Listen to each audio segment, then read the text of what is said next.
Well, hello everybody. Welcome back to my channel. Hope y'all's week has been going well. Today's like a Monday for me. I recorded ahead. Me and Laura went to Charleston, got family pictures done with little Bink Bonk. That's we have many nicknames. It's kind of scary and unnecessary. But today's like a Monday. And to start the week off, streamline. We're going to be playing the SR-71 Blackbird. This is it today. Many thanks to Pulaska. If you're watching this video, I love your models. Keep making some crazy user-made missions and models for War Thunder. It's just fun, change of pace, and they're awesome. So many thanks to you.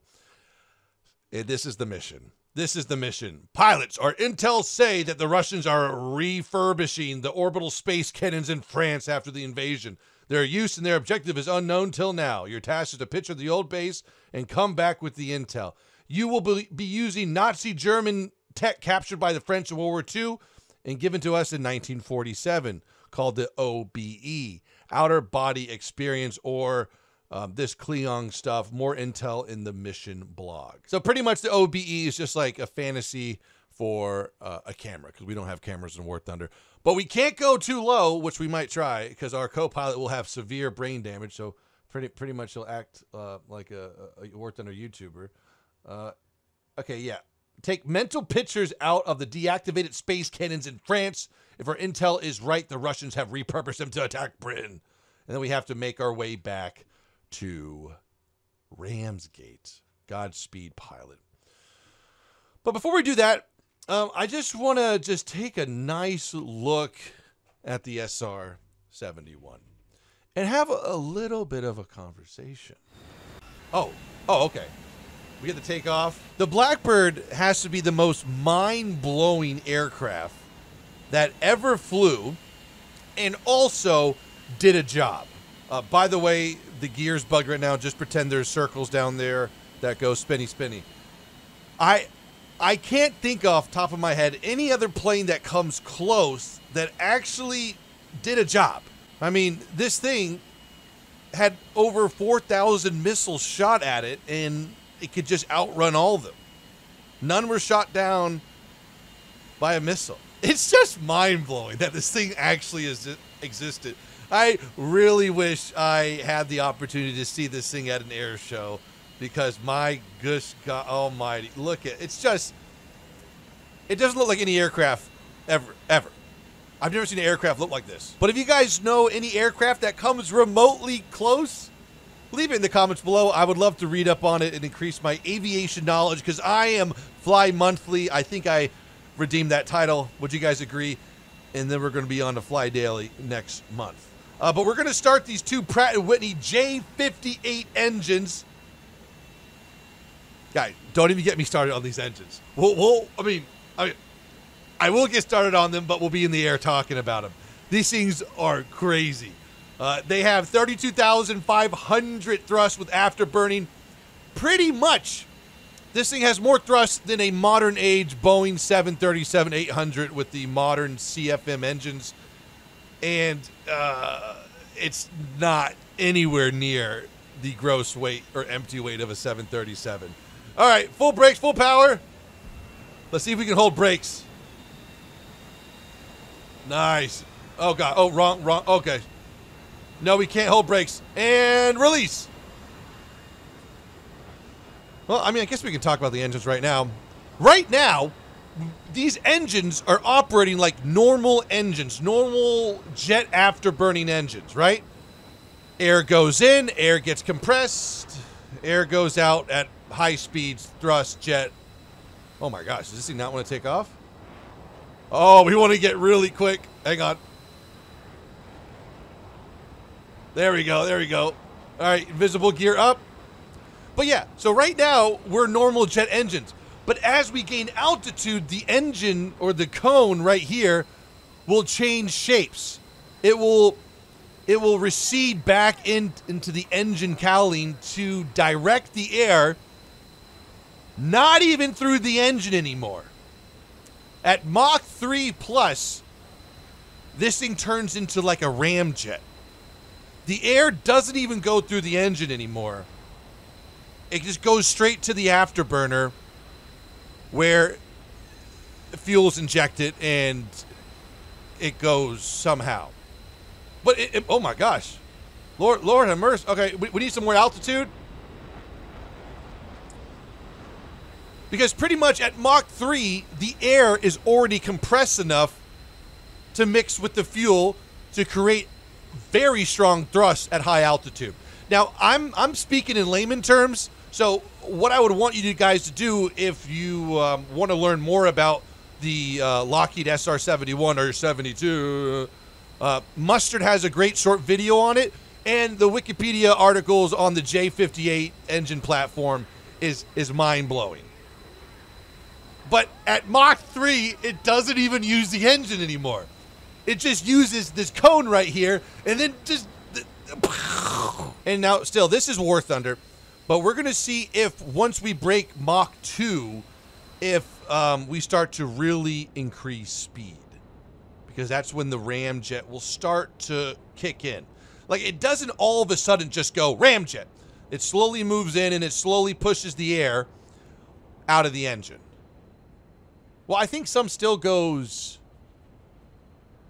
through some valve. There's like shock bleed valves that shock the air into a different area to cool the engine or cool the housing.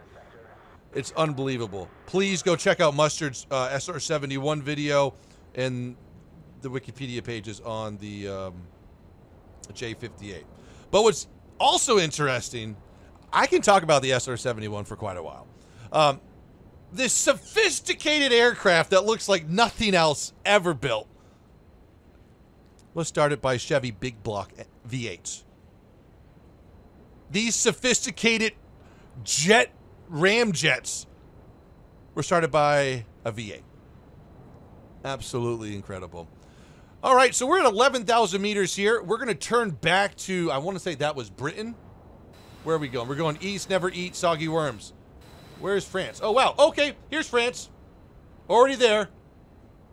What would be cool is if we can, I'm sure this thing is going to get up to Mach 3. There's no reason why Palaska would add this if it can't get up to Mach 3. We're going to just fly it straight. We're not going to turn back. We're going to try to get it up to Mach 3 and see how long it takes to get from that tip of France to Dover. Now, let's go ahead and look up the service ceiling. SR-71 combat, I guess combat altitude, I would say. 25,000 meters. Wow.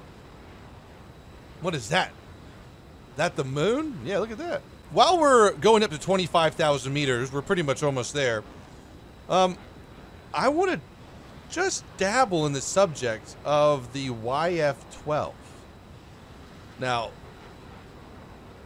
the YF-12 was the intercept version that was built and was tested and did have missiles on it, and they were the precursors to the AIM-54 that we have in game. There's payload in the SR-71 of 2,500, which was filled with equipment, but the YF-12 filled it with missiles. So there were 3 real YF-12s that were gutted and fitted with missiles, and they were successfully tested to where the U.S. Air Force ordered 93 of them as like a point defense system around America. Now, Vietnam was going on at this point, so it wasn't high priority, and it was eventually scrapped.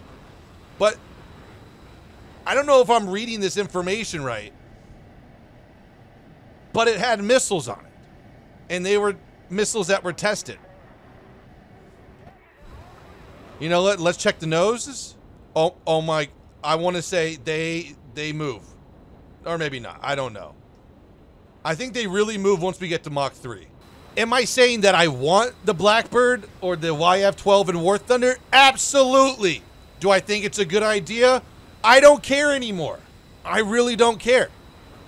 Like, the thing is that this won't break the game. You know, it might they got to do it a certain way to where it doesn't break ARB, to where they just run away all game. Like maybe if you haven't been within, 3 kilometers of an enemy, you'll eventually just get, there's no active players, something like that. But compared to other vehicles in the game, this is balanced. Sure, it's fast, but it's not going to turn. And at the altitudes that this thing is going to fight, it's going to be utterly useless. But in some instances, it will be fun and it will be entertaining to fight against with a little grain of salt. And, okay, we're at 2,100. Guys, I think these are moving. I don't know. But I don't think it will break the game, but it might. ARB is a real tough cookie because I don't really play that mode too much, and I know people like to troll. But in ground RB, it would be hilarious. And imagine if you could use the normal SR-71 to scout.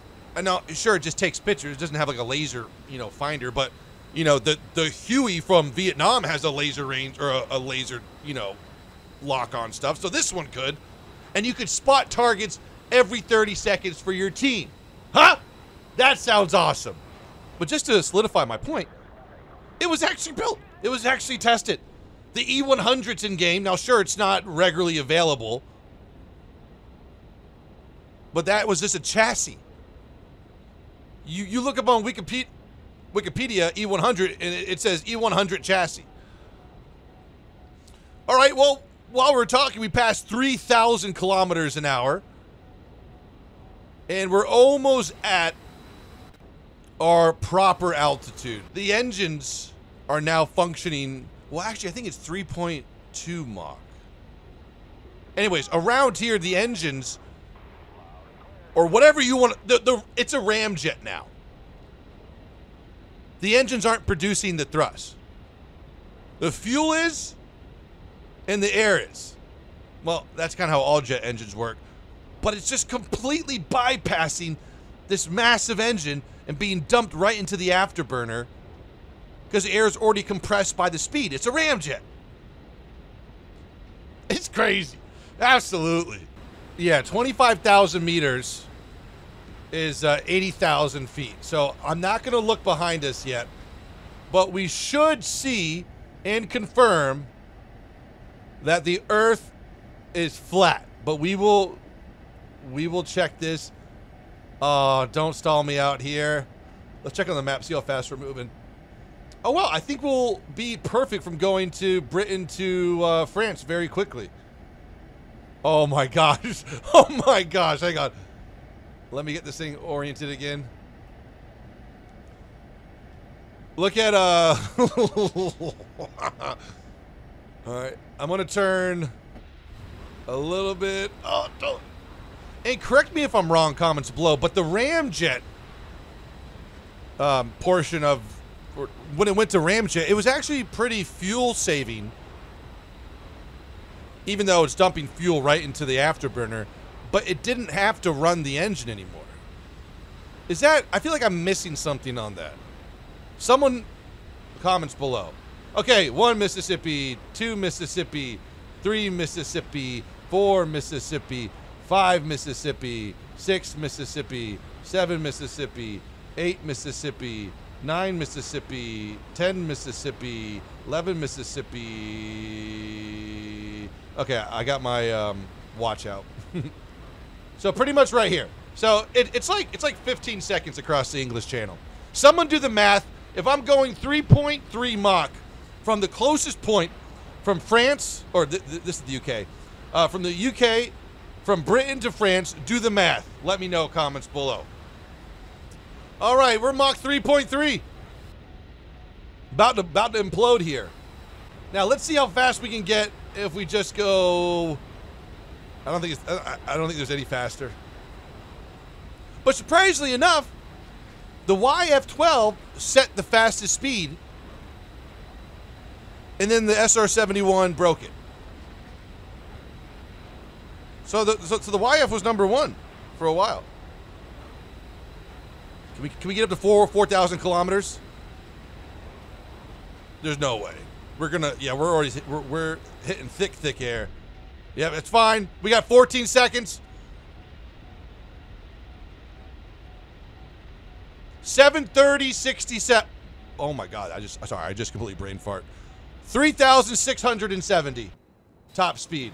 I think they could add the YF-12, and it wouldn't hurt. Maybe just restrict the YF-12 to ground RB. Seriously, boom, fixed it.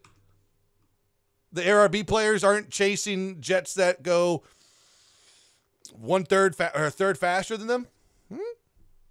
More thinner. Add the YF-12 or the SR-71 for ground RB for anti-aircraft, right? They can perform, they can just circle the battlefield and kill planes. And then, or the SR-71 and reconnaissance. Ground RB only. So everybody wins. Okay, let's try to see what this mission's about. Okay, so we have to photograph space cannons in France. Okay, let's start. Oh, I should have just, Whoa, this one I'm able to get a lot higher. Oh, guys, I never checked my behind. Oh, I don't know, guys. I see a little dip to the left and the right. So we have to photograph. Those are space cannons down there? Guys, it's returning me to battlefield because I'm too high. Okay, good photographs. And now our home is over there. Or maybe, yeah. Is this Ram, whatever? Yeah, I think that's Ramsgate, yeah. Okay, good photographs. I want to know what the space cannons do. Gosh, you can't even look, it just de-renders everything.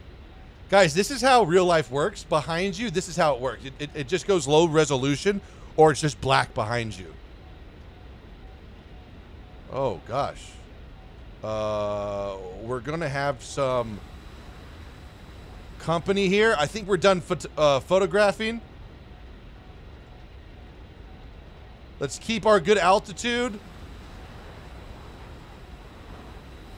I don't think you want to put a Blackbird into a turn like this at 25,000 meters, but we're doing it. Let's see how fast our heading's changing. Gosh, how do they even turn this thing? I think they just go straight. Oh, nice. Good. Okay, let's check where the where the scrambles are. There they go. Oh, they're actually getting kind of close. And I believe these are MiG-25s. Yeah, when you can see a contrail, that's not good. Yes, outrun them. Yeah, and they have to turn at 20,000 meters. There's no air up here.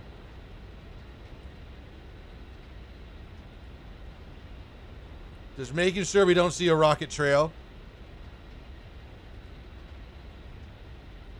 I mean, but their missiles at this altitude really don't care about air at all.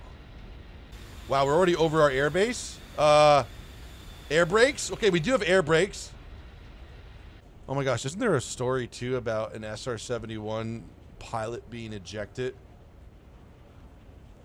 at like crazy altitudes and crazy speeds? If I remember, I'll put it in the comments below.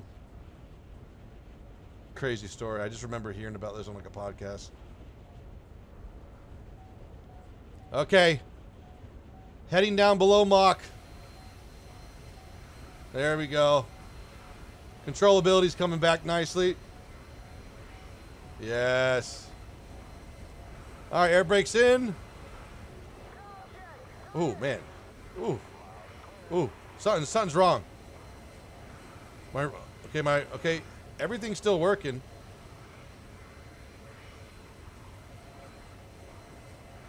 Yeah, okay. We've got control.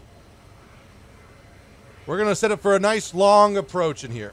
All right, that looks like a really good final approach here.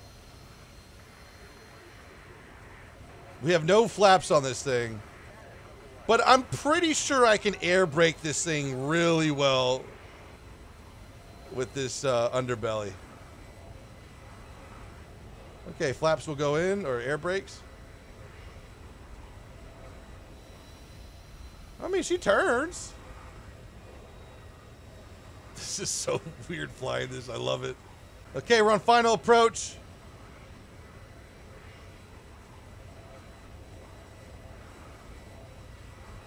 This looks actually pretty proper.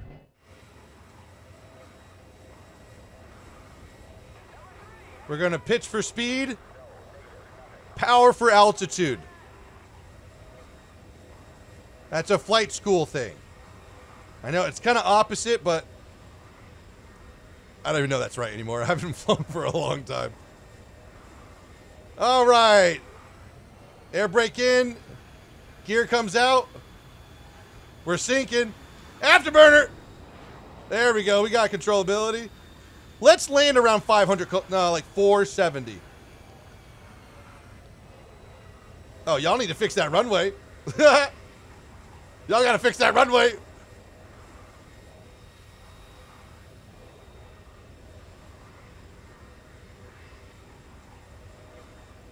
All right. I don't know if we have a good flare. I don't want to test it. We're going to give her a little bit of juice on final.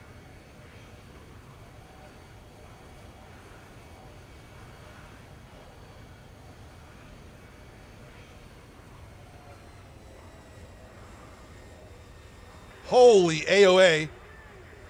There we go. Nice.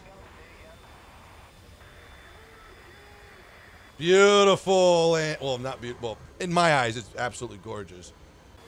It's just crazy. This is what real people did. They flew above enemy territory and just... Oh, can I not? There we go. Oh, whoa, there we go. And just were invulnerable.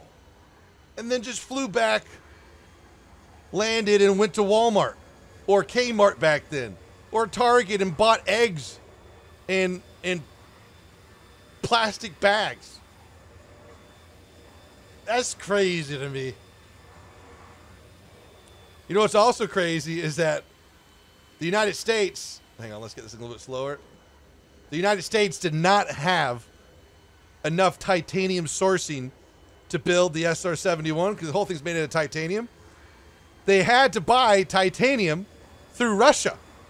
The whole country they were spying on through phony companies. It's just crazy how this thing came to be. Ladies and gentlemen, I hope you learned something in this video. I hope I piqued your interest about the SR-71. You really need to go read up on it if you haven't already. There's great stories. I'm sure a lot of you guys have heard the speed check one, but it's just a phenomenal plane to read about. Fellas, be safe, be good. We'll see you tomorrow. Peace out.